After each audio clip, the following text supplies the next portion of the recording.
Welcome back. 12 minutes away from 8 o'clock. Good to have you with us on the show. I'm Gareth Edwards. There's quite a lot involved when it comes to this Phala Phala farm theft issue. A number of countries have gotten involved. One of those was Namibia. We knew about that story, of course, here in South Africa. The other angle to this is Sudan. Let me just give you the context and zoom out for you. Sudanese businessman Mustafa Ibrahim Hazim paid over $500,000 for these 20 buffalo from Phala Phala. President Ramaphosa told the Section 89 panel that this was the money stolen from his farm. But the panel had found the president was not truthful about the amount that was stolen. The story's actually gone international. I'll prove it to you. Hazim has told Sky News he dealt with a broker and didn't know the animals belonged to Ramaphosa. He also says the delivery of the animals was delayed due to COVID-19 and he was waiting for a refund. Now, let's get the view from within South Sudan with SA Ambassador to the country. It's Advocate Mahlodi Muofhe joining us. Advocate, we haven't spoken for a long time. I appreciate you in joining us this morning. What's the reaction been over in Sudan? Because there does, or in South Sudan to be specific, because there does seem to be some discrepancies. Some are saying this money was never declared to SARS, but we're hearing now that Hazim claims the money was declared at the airport, at OR Tambo. So what's the reaction been to the story where you are? Gareth, good morning, and good morning to ENC viewers. Let me just make a clear distinction. There are two countries here. One is South Sudan. The other one is Sudan itself. And the alleged person is not anywhere in South Sudan. I think the story is in Sudan. And I would have no clue who that person is. Safe to say that it's best to leave this to the law enforcement agencies what has to investigate these matters. So when it moves across international borders like this, as an advocate, then let me ask you the legal view on this. What do you make of how this has been handled here in South Africa?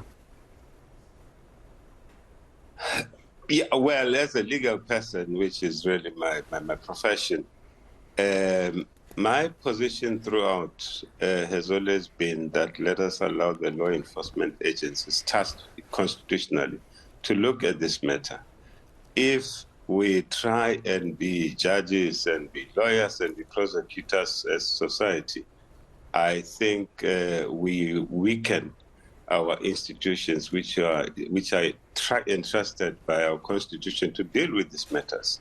We have the police, we've got the Hawks, we've got NPA, we've got the Reserve Bank, we've got SARS. These are institutions which matters of this nature, where perhaps foreign currencies are involved, at least would give us some direction when an open criminal court takes place, if it does take place. But at the moment, we are all speculating. And I don't think it is good for the health of the development of our constitutional law. Let's speak regionally then, if we could, Advocate. I understand that you're in South Sudan, and this individual we're talking about, Mustafa Ibrahim Hazim, I hope I said that correctly, from Sudan itself.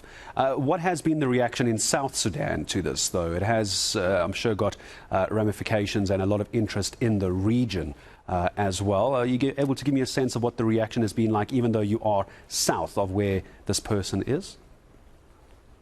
Yeah, as you say, I am south of where these things are happening, and I think in our house here we're dealing with matters which involve the socio-economic development of the Republic of South Sudan, and I think that's what we are basically interested in here. There isn't much about what is happening here. So this has no bearing then on South Sudan. Would you say it's a good thing or a bad thing? This has no impact at all with your northern neighbours as South Sudan?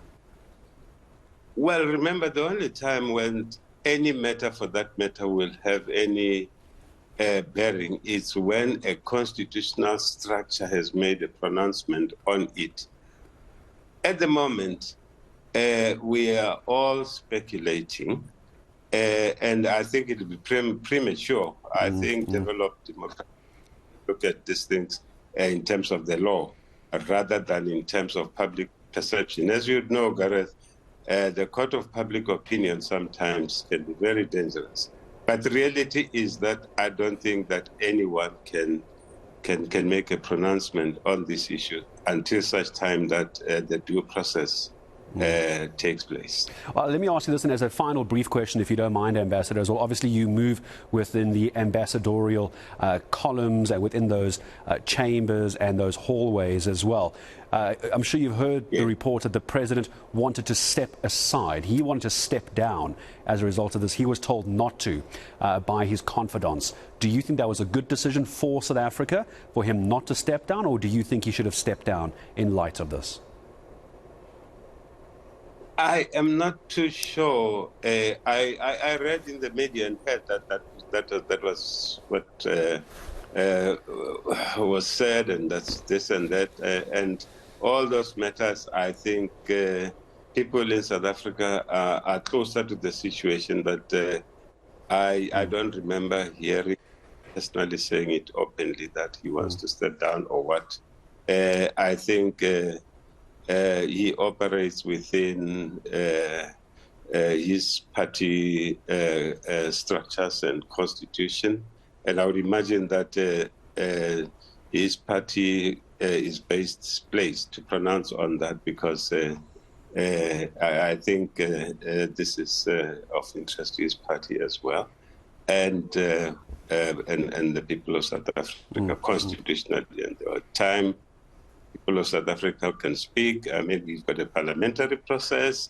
And it's that process we're going to be waiting for in a couple of days' time. And Ambassador, I'm going to have to say goodbye to you there. I appreciate your time in speaking to us there from South Sudan, south of where the Sudanese businessman Mustafa Ibrahim Hazim paid this over $500,000 for the 20 buffalo from Phala Phala. It's good news, though, of course, to hear that as far as ambassadors are concerned in South Sudan, it's not having much effect as well. So